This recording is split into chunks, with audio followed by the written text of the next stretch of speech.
If you enjoy the content on this channel, please like and subscribe.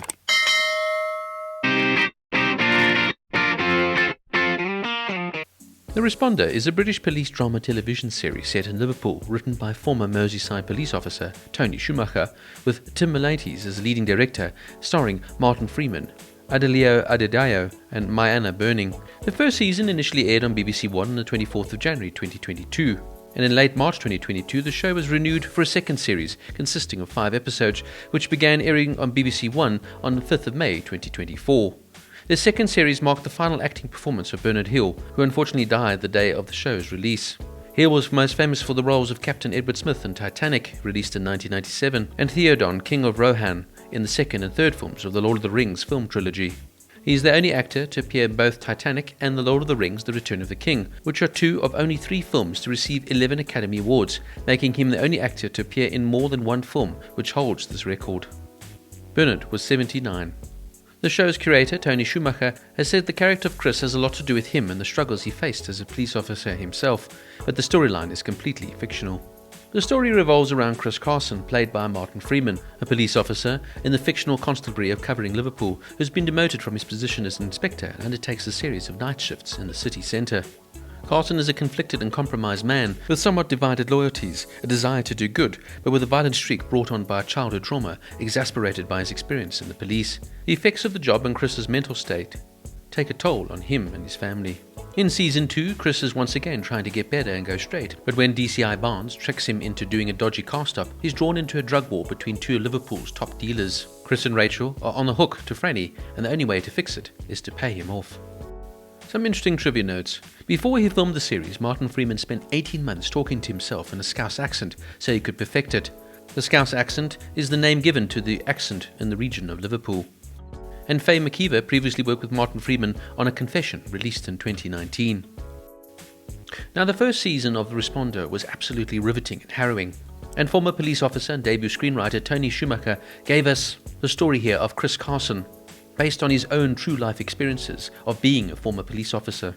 The show was very grounded in reality, hard-hitting and harsh, but also driven by a career-defining performance here from Martin Freeman. The show really held your interest, and you couldn't peel your eyes away from the screen. Freeman plays Chris Carson, a man slowly being driven to despair by the pressures of his job, being a first-line responder in the police service. He has to answer emergency calls on the night shift, in what comes across almost as a pointless exercise, as he tries to hold back the overwhelming crimes perpetrated by people who are mostly desperate, mentally ill, or even completely destitute. The job is never ending, as you are met with the constant reminder of the depths and depravity that people can go to. The plot in the first season was also completely compelling, involving a missing bag of drugs and Chris's corrupt connection with the local drug dealer who was murdered in the pursuit of the vanished stash. But really at the heart of the series was about Chris deteriorating, basically losing his mind, almost symbolic of society's actual breakdown. I found the original series concluded quite neatly. And yes, there was potential to make a season 2, but in many ways it was a sort of closed book. But in saying that, the Schumacher here has created a show that really feels natural and picks up where it left off. Maybe not entirely necessary, but nonetheless very well put forth. This season now starts 6 months after the original events. Chris is still separated from his wife, Kate, played by MyAnna Buring, and is still running the night shift. He's now desperately trying to get a day job, which will stop Kate and his daughter Tilly moving to London, and will allow him to spend more time with his daughter, as the relationship becomes more strained and estranged. He is also now attending weekly group therapy. The sessions are real and honest portrayals of the depths of frustration people go through in their daily lives. Later, when Chris learns that he's basically barred from getting a day job, he becomes embroiled in controversial affairs when his ex-partner, Deb Barnes, promises him a day job if he helps her with a new drugs case. This is when the story, of course, unfolds, and Chris now has to go back and forth between doing what's right and what he thinks is necessary for his own self-preservation. The show is anything but black or white, and rather focuses on the grey areas of law enforcement. We're also now introduced to Chris's father in this season, played by the wonderful Bernard Hill, in of course what would be his last performance. And the tension on screen between Chris and his father is striking and quite harrowing. Most of the rest of the cast from the first season are back as well. There's the drug abuser, now drug pusher, Casey, played by Emily Fern, and of course Marco, played by Josh Finnan, who's now trying to prove that he can be a good father. Carl Sweeney's fearsome widow, Jodie, played by Faye McKeever, is also back, as is Rachel, played by Adelayo Adedayo, who's become more involved and is almost slowly losing her mind after her failed relationship with her abuser ex-boyfriend, who she now learns is dating someone else.